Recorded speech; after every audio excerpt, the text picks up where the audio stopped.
Ce qui suit est la transcription d'un échange entre Mathias de Stefano, désigné ici comme moi, et son soi supérieur, désigné comme je suis. Dans cette capsule, la voix féminine incarnera le moi, tandis que la voix masculine représentera le je suis. Cette conversation intitulée Réalité et mirage a été réalisée le 24 octobre 2020. Entre les concepts de logique et de illogisme, surgit alors le doute de ce qui est réel et de ce qui est irréel. Si l'esprit est le pouls qui crée et l'émotion est l'impulsion que reçoit l'esprit pour se comprendre à travers l'expérience, alors tout est un reflet, tout est quelque chose de mental, quelque chose d'irréel qui n'est pas vraiment là. Alors, qu'est-ce qui est réel? Le mot réalité vient du latin res, qui signifie chose. Le réel est donc l'attribut d'être une chose, de s'identifier comme un objet perceptible par tous les sens ou au moins par l'un d'entre eux. Le mot chose en espagnol vient du mot cause, c'est-à-dire la source, qui donne naissance à une action. En anglais, think vient de think, qui signifie assembler, où l'on discute des causes des choses. Comme vous pouvez le constater, le concept de réalité cesse d'être quelque chose de tangible pour devenir une convention collective, une idée générée à partir d'une cause. La réalité cesse d'être tangible pour devenir consensuelle, qui vient du mot consensus en latin, avec sensation, avec sens, avec capacité sensorielle. En d'autres termes, la réalité n'est rien d'autre que l'assemblée de différentes personnes qui ont analysé les sensations communes issues d'une même cause. La règle de 3 établit que si 3 personnes différentes, sous des angles différents, perçoivent les mêmes sensations, la cause devient un objet et acquiert donc le caractère et la qualité d'une chose, c'est-à-dire de la réalité. Cela change radicalement ce que nous considérons comme réel. La réalité est un mirage. Lorsque vous traversez le désert, la chaleur générée par l'énergie des photons de la lumière solaire se reflète sur les cristaux et les minéraux qui composent le sable, lequel réfléchit la lumière dans différentes directions, se déformant dans la vapeur de l'air.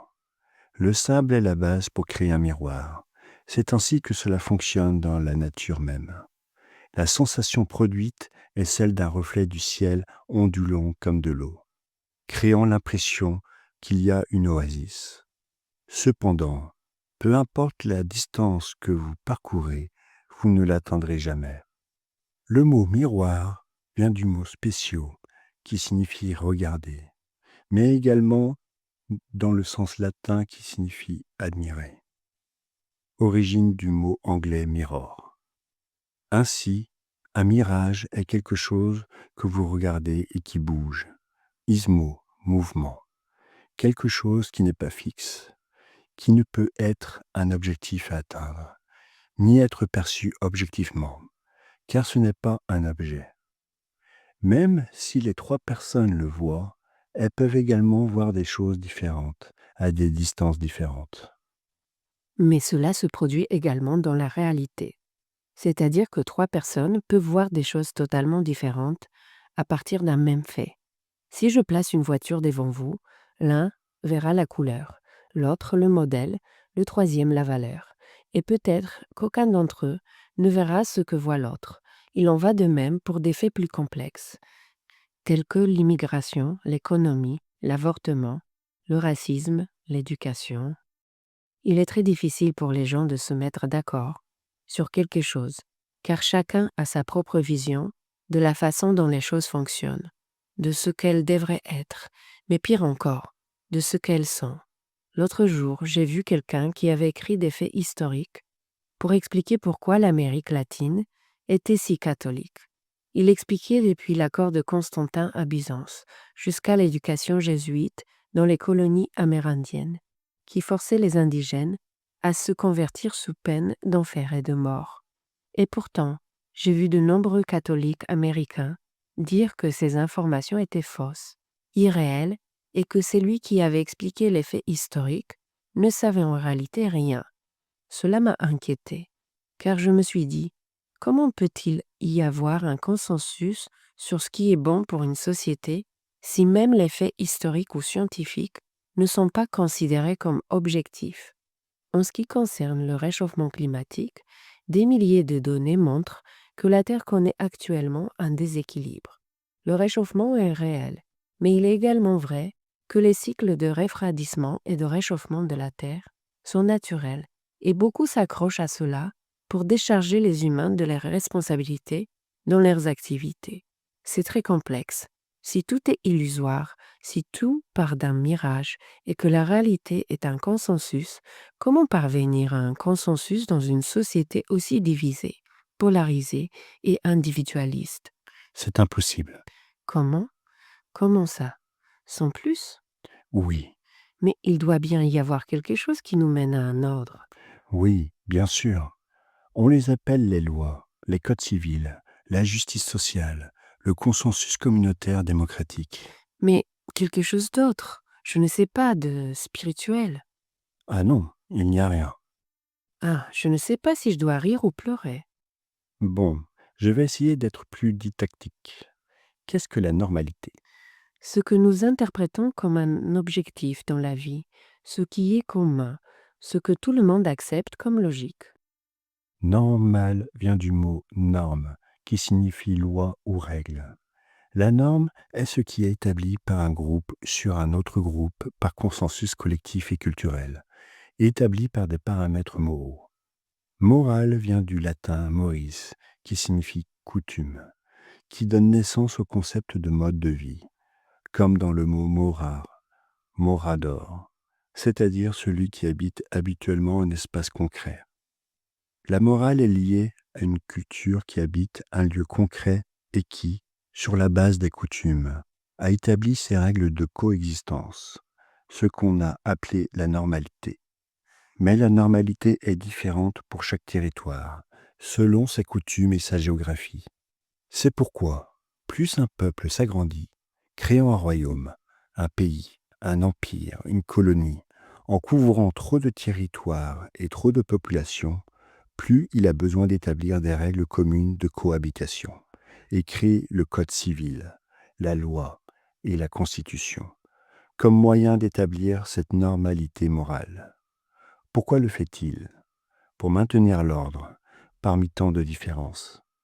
La réalité n'existe pas en dehors de la perception, car la réalité est un consensus basé sur des normes. Même la science ne peut vous dire ce qui est réel et ce qui ne l'est pas, car tout est toujours changeant selon le point de vue dont vous le considérez. Que ce soit en géologie, en chimie, en physique ou en physique quantique, chaque théoricien ou praticien parviendra à un consensus avec les autres et établira la norme, tout en sachant que les lois de la physique ne s'appliquent qu'au macrocosme et non au microcosme, qui est celui qui soutient le cosmos. Il est illogique, comme vous le verrez, que quelque chose en dehors de la physique constitue la physique, ce qui fait que la physique n'est qu'une simple perception. Aujourd'hui, on appelle cela la physique quantique, mais cela reste de la métaphysique, au-delà du physique. Par conséquent, la raison pour laquelle chaque individu est différent des autres est que la métaphysique avait besoin d'équilibre pour voir une cause et en faire l'expérience dans la physique. C'est comme si l'univers était un ivrogne qui marche en titubant et qui essaie de se remettre de sa gueule de bois en fixant son regard sur un objet.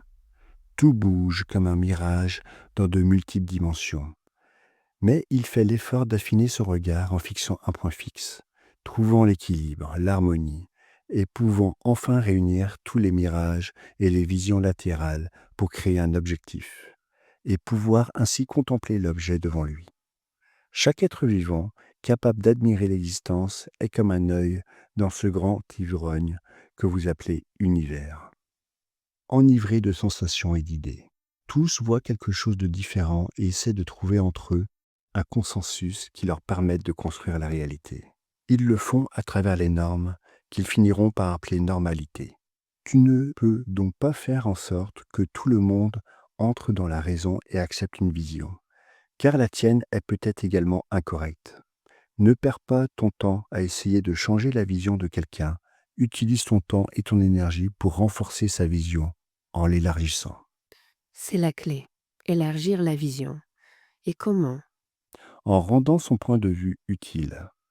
Vouloir changer le point de vue d'une autre personne est un combat qui se soldera par une défaite des deux côtés, ou qui alimentera l'égoïsme de l'une des deux parties qui est sortie d'elle-même pour envahir la présence de l'autre. La seule façon d'atteindre la praticité est dans la praxis, dans l'action, dans la possibilité de faire quelque chose de bien avec cela. Nous ne sommes pas dans la troisième dimension pour parler d'utopie. Dans la troisième dimension, on agit, on fait, on planifie et on manifeste. Vous ne pouvez pas prétendre changer le point de vue de quelqu'un, mais vous pouvez lui donner la possibilité de tester l'utilité de son point de vue. S'il n'est pas applicable, s'il n'est pas utile aux autres, s'il ne génère pas un bien commun, alors il cesse d'être consensuel et devient involutif, ce qui tôt ou tard disparaîtra naturellement. Je comprends. C'est logique. Si ce que je pense n'est pas utile au monde, si cela n'est pas applicable dans la vie pratique des autres, ou si mon action est dévastatrice pour le bien commun, alors mon point de vue est voué à disparaître. Mais pourquoi, par exemple, le racisme prévaut-il comme une idée récurrente depuis des milliers d'années? Est-ce une idée utile, pratique? Le racisme découle du concept de race. Les races sont natives de lieux spécifiques. Lorsque les gens quittent leur lieu de vie pour s'installer ailleurs, les habitants locaux interprètent historiquement cela comme une invasion de leur vie, une intrusion dans leur normalité. Ainsi, pour un habitant local, tout ce qui est extérieur sera anormal, hors de la norme établie dans ses coutumes.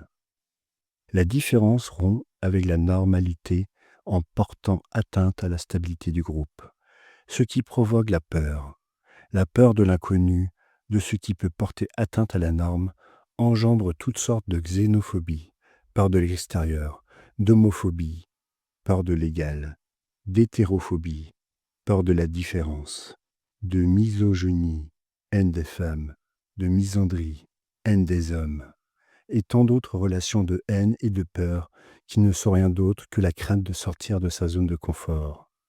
Un peuple éduqué à l'émancipation intérieure, au dépassement de la peur, un peuple capable d'être éduqué à la capacité de s'en transformer constamment, n'aura jamais besoin d'être enseigné sur l'intégration raciale, la diversité des genres ou le respect des sexes, car la différence entre les individus et la capacité de transformation seront sa normalité. Ainsi, le réel est subjectif. C'est un mirage qui dépend du consensus des yeux qui le contemplent. Et plus la capacité de vision est grande, plus le regard est large, plus je verrai d'options. La réalité n'est objective que lorsque les subjectivités se sont mis d'accord pour la qualifier de normale. C'est pourquoi la vie est un jeu d'imagination constant. Plus l'imagination est grande, plus la capacité à voir de nouvelles facettes de la réalité est grande. Ce que nous considérons parfois comme une tromperie, l'illusion, n'est rien d'autre que la capacité à se plonger dans le jeu, car son origine est la même que celle du mot ludique, du latin ludo, jeu. Jouer avec les autres dans le subjectif pour construire l'objectif, c'est se fixer des objectifs clairs pour transformer l'imaginaire en action. Je suis un mirage réel, transformant votre idée en un jeu appliqué à l'action. C'est ici que vous comprenez la phrase « Vous êtes le créateur de votre propre réalité ».